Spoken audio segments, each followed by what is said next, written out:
Good morning from the lovely Gold Coast once again.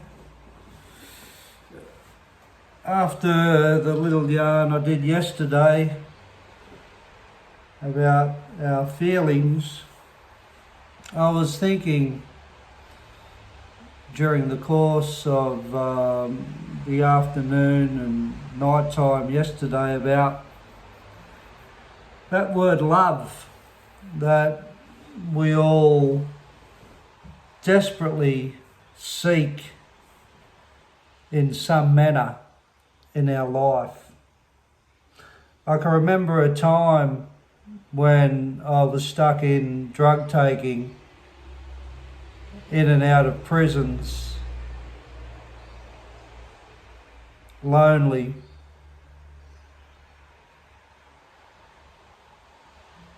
stuck in environments where it was very unloving the way people acted towards each other. From the point of survival, yes, there was people that I connected with through the prison industry, and they're still beautiful people today.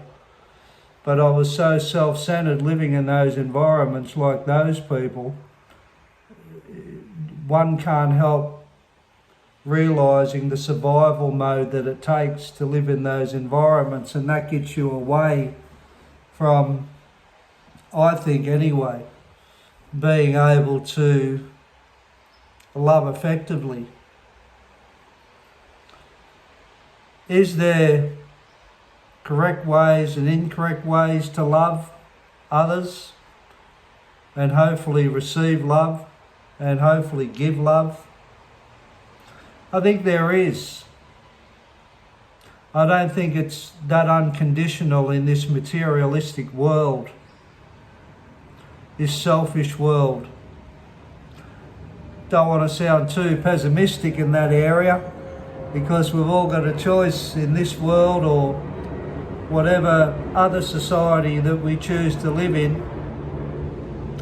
But I don't think one can get away from the reality of how lost people can become in a world where it's based on survival and materialism and economics, where that's at the forefront of what we do every day to survive, paying rent, owning homes, cars, buying food.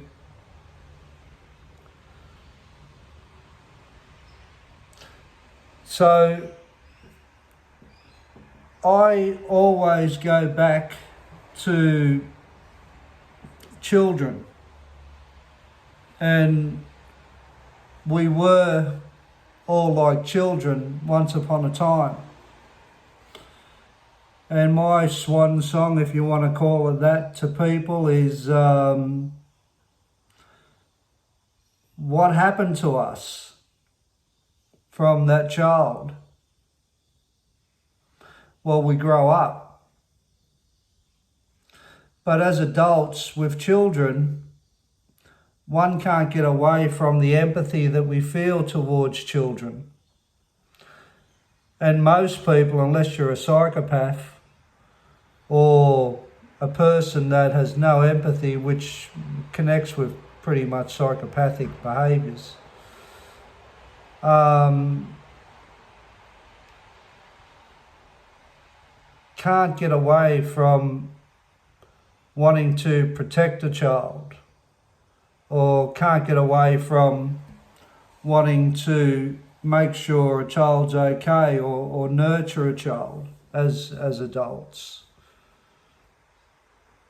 We have this inbred emotion within us to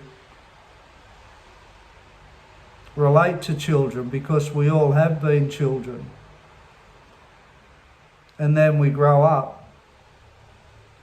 And we grow up because we have to grow up. We have to become independent. We have to become more competent, more responsible. That's a part of growing up. Well, I should hope it is. But there's always that part in the heart where that love lies of being childlike and having those feelings and understanding and compassion and sincerity to children. You know the feelings I'm talking about, the warm and fuzzy feelings, the funny feelings about children. How beautiful they are. How spontaneous they are. How off the cuff they are. How honest they are. We were all once there once upon a time, if you can remember.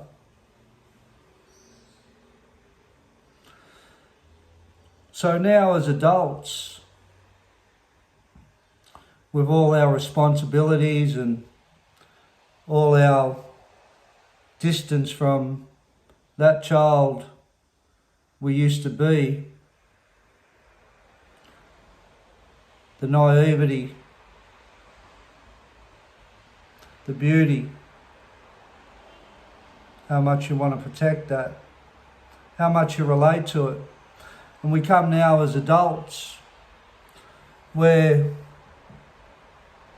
we go into this world from being teenagers and preschoolers and young adults to adults.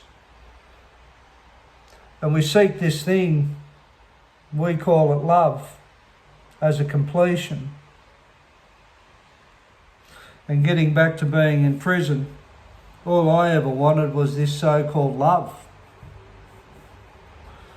from a female. But I didn't think I was worthy of it. I had been so damaged coming through that process of a child that I hated myself, hated the way I look, hated the things that I'd done. The guilt and shame just completely swarmed me in my life, like a tidal wave hitting me continuously, telling me that I wasn't good enough, what people think of me. People know I'm not good enough. These were the voices that used to go around in my mind. And I was lonely without this love, and I wanted it so badly in my life. I used to think it would complete me. I used to think if I had that, then my life would be better. And after I went through that process of rehab, and I got in touch with my feelings, and I started talking about my feelings, and I got in touch with my heart, I started relating to females and males on a more emotional level, a more heartfelt level, articulating feelings and sharing thoughts and experiences and sharing what was deep within my soul and my shortcomings. And I just got really honest like that those children do, because I felt the freedom in that. I learned that when I was broken like a horse in rehab. And I did get the relationships that I yearned for years ago, and the love and the connections with females. But unfortunately, it didn't work. A lot of it was my doing, but in any kind of relationship, it always takes two to tango. And it's so easy to focus on the part that you played in it, but we can tend not to remember the part the other person played in it.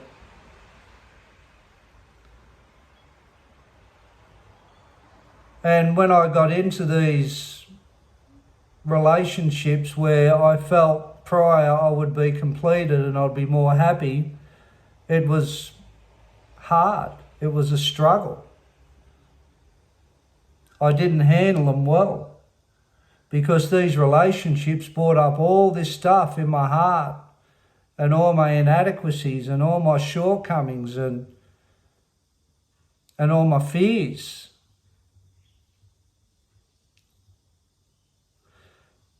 Where once upon a time I thought these relationships that I was yearning to feel love, I would be resolved of the loneliness, I would be resolved of the emptiness, I would be resolved of the unconnected completion that I didn't have.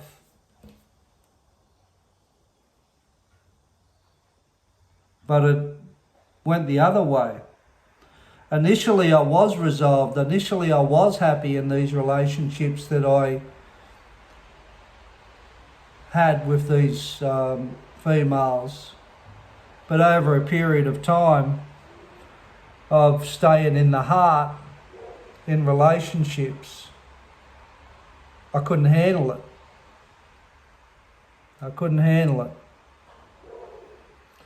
I couldn't handle staying in the heart. I was inadequate within the heart. I'd go to anger. I would go to frustration. I would go to judging. I would go to criticising. I would go to blaming my partner for the way I felt. I couldn't handle my own heart. And that was my problem.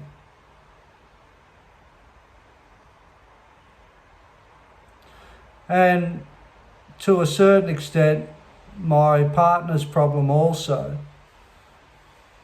As I said, it always takes two to tango. But it's very hard when you're unaware, or if there's alcohol or drugs involved or any other kind of stimulants in relationships. It's very hard to cope with these relationships when you're not aware of your own inability within your heart, because relationships do start with your heart because it's pure. And getting back to the children analogy, that's why we're attracted to children, because they're pure in heart. And that's the struggle. But that's the attraction also. So it's a double-edged sword. But how do we manage that conflict and stay in the heart? Well, that's a personal choice. And that's a choice that if you're not aware of, you will get into your head. And in your head, that's where the criticism comes. That's where the anger comes. That's where the frustration comes. That's where the judgment comes. And the more you don't become aware of your heart, the more struggles you'll have in relationships and in love. So try to remember today as a takeaway from this,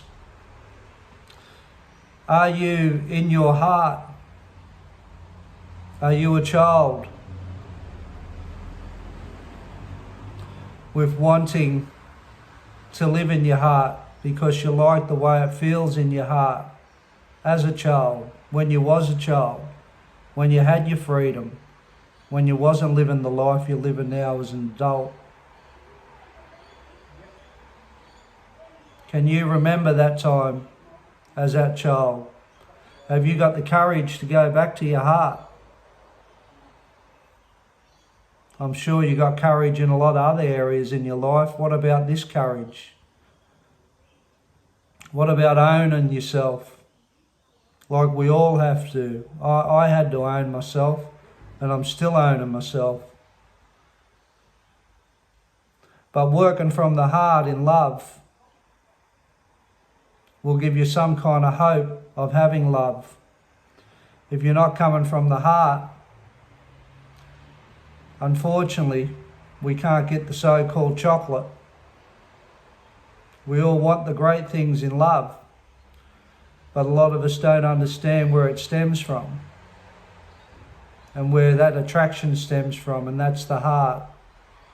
So stay in the heart if you can, and talk to people about your heart, and talk to people about your feelings, how scared you are, how fearful you are, how inadequate you are, how loving you are. Feel ashamed, feel guilty. Keep talking about your feelings and keep identifying your feelings from your heart. And you'll get, and maybe, God willing, you will be blessed to act in a heartfelt way as an adult to other people, not just children. Find your innocence as an adult, and automatically that will make you somewhat more attractive also. Everything's in the heart, and that's where love resides. Take care now. Look after yourselves. Be good. And stick to this, eh? It's a good place to be. God bless.